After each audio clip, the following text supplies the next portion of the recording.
নমস্কাৰ বন্ধুসকল 4.58 কৰোৰ পপুলেশ্যনৰ এখন দেশ আৰ্জেণ্টিনাৰ এটা আচৰিত নিয়ম জানেনে তাত কোনো মাক বাপেকে নিজৰ ল'ৰা ছোৱালীৰ নাম মেছি ৰাখিব নোৱাৰিব কাৰণ আৰ্জেণ্টিনাত মেছিৰ ফেন ফলোয়িং ইমান বেছি আৰু তাৰ ফলত মেছি নামৰ মানুহৰ সংখ্যা ইমানেই বাঢ়ি গ'ল যে তাৰ চৰকাৰে এইটো স্পেচিয়েল ৰুল কৰিবলৈ বাধ্য হ'ল যে তাত আৰু নতুন শিশুৰ নাম মেছি ৰাখিব নোৱাৰিব এই মেছি যি ফুটবলৰ গড হিচাপেও পৰিচিত অৰ্থাৎ গ্ৰেটেষ্ট অফ অল টাইম তেওঁৰ জন্ম হৈছিল আৰ্জেণ্টিনাত এটা অতি দুখীয়া পৰিয়ালত মেছিৰ সৰুৰে পৰাই ফুটবলত ইণ্টাৰেষ্ট আছিল কিন্তু মেছিৰ 10 বছৰ বয়সতে গ্ৰোথ হৰম'ন ডেফিচিয়েঞ্চি নামৰ এটা অসুখ হৈছিল এই অসুখ হ'লে মানুহৰ গ্ৰোথ ৰৈ যায় যাৰ ফলত মানুহজনে উপযুক্ত উচ্চতা লাভ কৰিব নোৱাৰে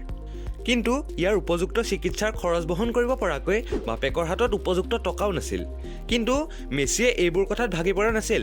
আৰু তেওঁ নিজৰ ফুটবলৰ প্ৰেক্টিছো সদায় চলাই গৈছিল আৰু এই ফুটবলেই মেছিৰ ৰোগৰ প্ৰতিকাৰো আনিলে কেনেকৈ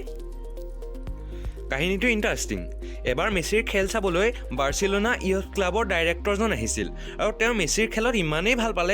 ভাল পালে যে তেওঁ লগে লগে মাক বাপেকৰ লগত এখন এগ্ৰিমেণ্ট কৰিলে যে তেওঁ মেছিৰ চিকিৎসাৰ সকলো খৰচ বহন কৰিব যদিহে মেছিয়ে স্পেইনলৈ গৈ বাৰ্চিলোনা ইয়থ ক্লাবৰ হৈ ফুটবল খেলে